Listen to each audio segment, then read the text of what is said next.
아침에 읽는 어젯밤 미 증시 이야기 종목 브리핑으로 시작해 봅니다. 뉴욕 증시는 3대 지수 혼조세로 마감했습니다. 나스닥 지수는 0.12% 상승하면서 19,927선에 마무리했고요. S&P 500 지수는 6,051선에 마감했습니다. 다우존스 지수는 0.2% 내리면서 43,000선에서 종가를 형성했습니다. 지난주 뉴욕 증시 혼조세로 마감을 했는데요. 브로드컴 등 반도체주들은 상승했지만 그 외에는 대체로 보합권에 머물렀죠. 금리의 벤치마크인 미 10년물 국채금리가 5거래일 연속 상승한 것이 시장에 부담으로 작용하는 모습입니다. 17일에서 18일 열리는 FOMC의 올해 마지막 회의를 앞두고 금리 인하는 확실시 되어가는 가운데 이제 시장의 관심은 내년 금리 인하 횟수입니다. 연내 두세 차례로 줄일 수 있다는 예상이 나오고 있죠. 이 트럼플레이션 우려가 높아져가는 가운데 17일에 발표될 11월 소매 판매 지표와 19일 발표될 3분기 국내 총생산, GDP 성장률 확정치, 그리고 20일 페드가 가장 중시하는 물가 지표인 11월 개인 소비 지출 PCE 물가 지수가 공개됩니다. 이어서 미 10년물 국채금리는 4.395%로 1.64% 상승하며 마무리했습니다. 필라델피아 반도체 지수 역시 3.36% 상승하면서 브로드컴의 상승세에 함께 크게 급등해 주었습니다. WTI는 1.81% 상승하면서 배럴당 71.29달러에 마무리했습니다. M7 종목들도 살펴볼까요? 대체로 하락세를 보였는데요. 애플은 0.07% 상승하며 마감했습니다. 최근 애플은 프록시마라는 자체 블루투스 및 와이파이 칩을 2025년에 출시할 계획이라고 발표했습니다.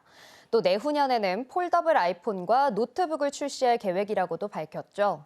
현재 애플의 역대 최고 주가에 모건 스탠리는 애플을 2025년도 최선호주로 꼽고 비중 확대 의견을 내놓았는데요. 베어드는 애플에 대해 긍정적인 입장을 유지하며 목표 주가를 260달러까지 높였습니다.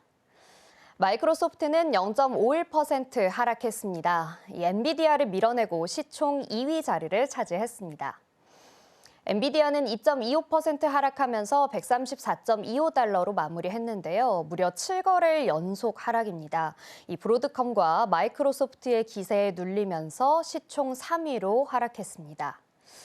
이어서 알파벳입니다. 알파벳 역시 1.11% 하락하면서 189.82달러에 마감했습니다. 터키에서도 구글의 반독점법 위반을 이유로 7,500만 달러의 벌금을 부과했습니다. 양자치 윌로의 공개 이후 고공행진하던 알파벳의 주가 향방도 주목해 보셔야겠습니다. 아마존은 0.66% 하락하면서 227.46달러에 마감했습니다. 월가의 투자은행 에버코어는 최근 보고서에서 아마존이 약국 사업에서 올해 20억 달러 규모 매출을 올릴 것으로 전망했습니다. 하지만 뉴욕의 대형 창고 두 곳에서 노조가 파업 허가에 찬성했다는 소식도 전해졌습니다. 메타 플랫폼스는 1.66% 하락했습니다. 620달러 선에서 마무리했는데요. 지난주 메타의 주가 크게 하락했죠. 한편 메타 플랫폼스의 CEO 마크 주커버그가 캘리포니아주 법무장관에 오픈 AI의 영리법인 전환을 막아달라고 촉구했다는 소식이 전해졌습니다. 테슬라는 4.34% 상승하면서 436.23달러에 마감했습니다. 그동안 테슬라의 CEO 일론 머스크가 반대해왔던 조항인 사고 보고 요구 조항 폐기를 트럼프가 원하고 있다라는 보도가 나오면서 트럼프의 이른바 테슬라 밀어주기가 주목받고 있습니다. 이어서 투데이 핫스탁입니다. 첫 번째 종목은 아처 에비에이션입니다. 17.02% 상승하며 마무리했는데요. 이 대표적인 전기 수직 이착륙 기체 제조사 아처 에비에이션이 미국의 국방부 DoD 계약을 따냈습니다. 아처는 국방 전문 기업 안두릴과 협력해서 차세대 군용 항공기를 개발할 예정인데요. 하이브리드 수직 이착륙 기체를 제작한다고 전했습니다. 또 이날 스텔란티스와 유나이티드 에어 등으로부터 4억 3천만 달러, 한화로는 약 6,160억 원의 투자를 유치했다고 밝혔습니다. 아처는 지난 8월 미국 공군과 대표 기체인 미드나이트 공급 계약을 맺었는데요. 계약 규모는 1억 4,200만 달러에 달합니다. 이번 계약은 그 규모가 훨씬 크죠. 군사 분야의 진출은 도심 항공교통을 준비하는 에어택시 제조업체로서는 매우 중요한 일로 여겨지고 있는데요. 조비나 볼로콥터 같은 경쟁 업체들도 군사 분야에 집중하고 있기 때문에 이번 DoD와의 계약에는 큰 의미가 있다는 해석입니다. 한 관계자는 이번 계약에 매우 치열한 경쟁이 벌어졌다고 말했습니다.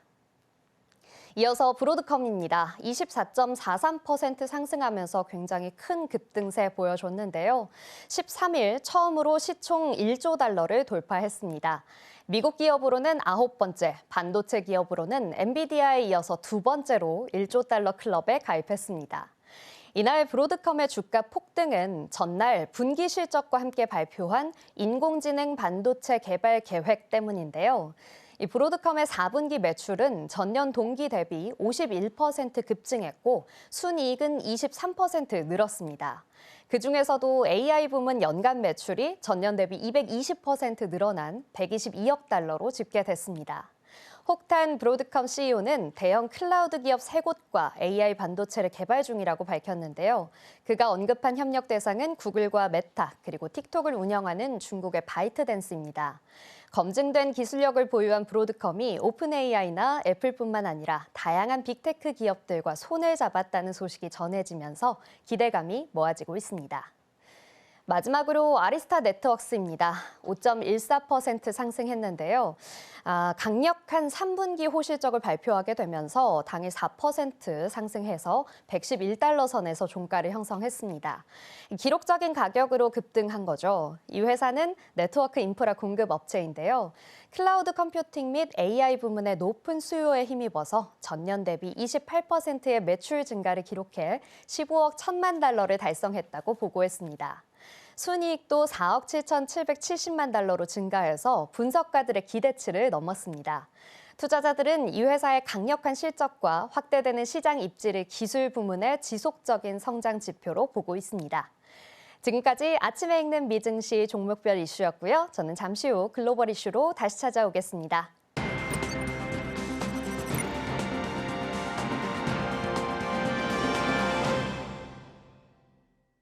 오늘 아침 빼놓을 수 없는 글로벌 이슈 쉽게 읽어드립니다. 아침에 있는 어젯밤 미증시 이야기, 어떤 이슈들이 있었는지 함께 살펴보겠습니다.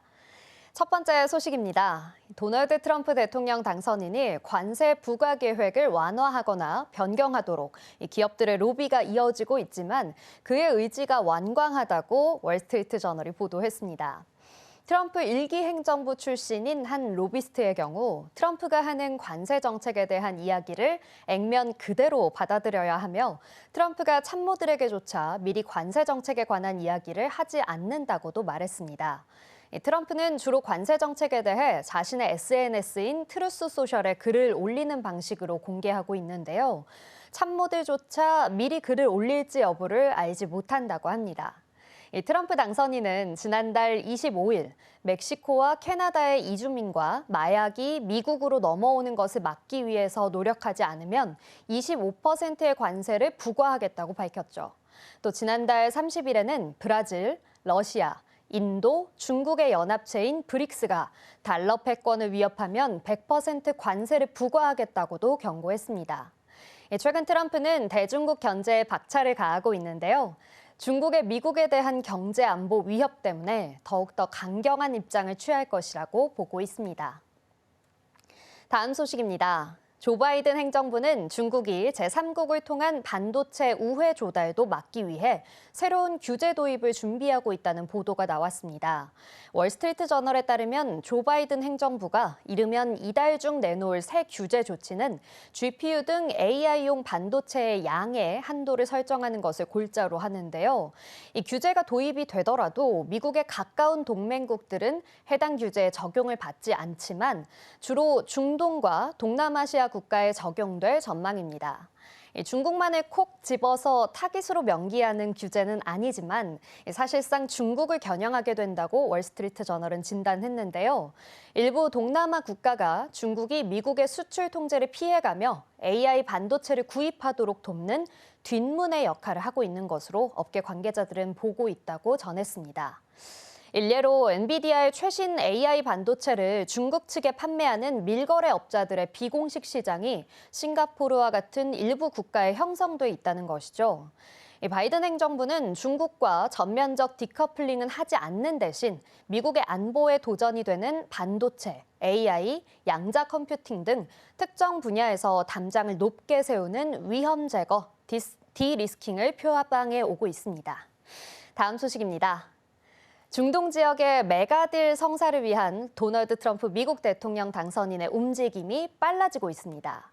현지 시간 13일 미국 인터넷 매체 악시오스에 따르면 트럼프 당선인이 중동 특사로 발탁한 스티븐 위트코프는 지난 11일 사우디아라비아를 방문해 실권자 무함마드 빈 살만 왕세자를 면담했습니다.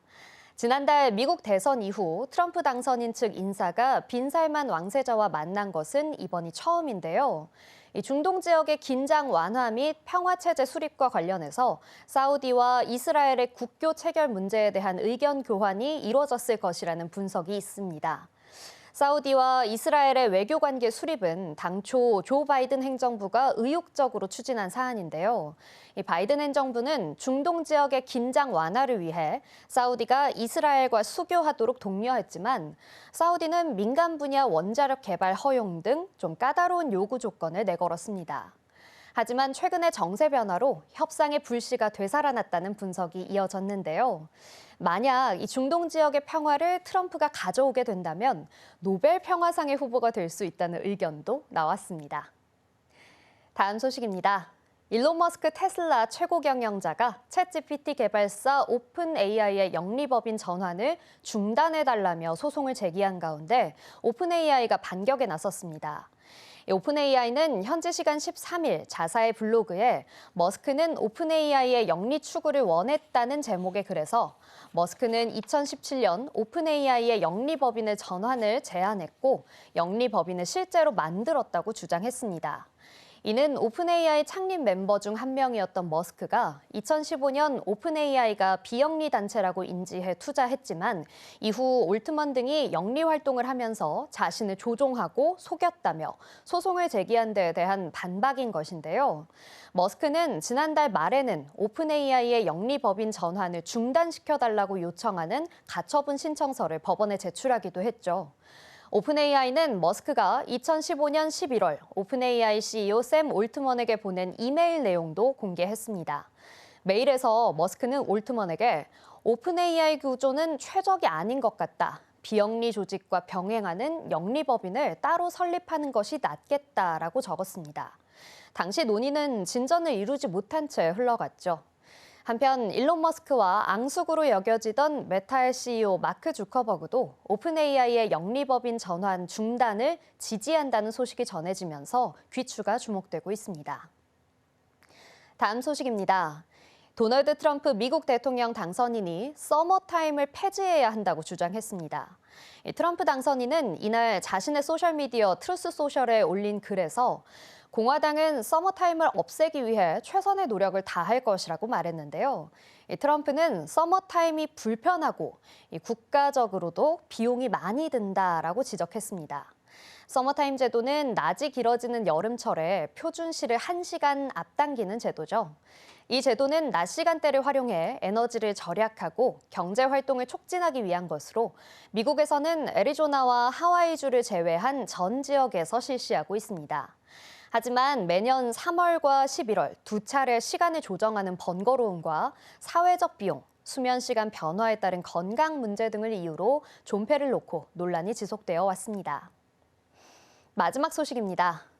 도널드 트럼프 미국 대통령 당선인이 적자를 이유로 미국의 우체국인 우정청 USPS를 민영화하는 것에 관심을 보이고 있다고 워싱턴 포스트가 보도했습니다. 트럼프 당선인은 자신의 자택인 플로리다주 마러라고 리조트에서 하워드 러트닉 상무부 장관 후보자와 우정청 개편 계획에 대해 논의했다고 전했습니다. 트럼프 당선인은 인수위 관계자들을 소집해 우정청 민영화에 대한 의견을 묻기도 했으며 우정청의 적자를 연방정부가 보조해서는 안 된다고 말하기도 했는데요. 트럼프 2기 정부에서 신설될 예정인 정부 효율부 도지에서 일할 것으로 보이는 인사들도 우정청 서비스 변화에 대한 대화를 했다고 보도했습니다. 우정청은 지난 2024 회계년도 기준으로 95억 달러의 손실을 기록했으며 약 800억 달러 규모의 부채가 있습니다. 앞서 도지의 공동수장으로 내정된 일론 머스크는 대선 때 연방정부 예산에서 2조 달러를 감축하겠다고 공언한 바 있습니다.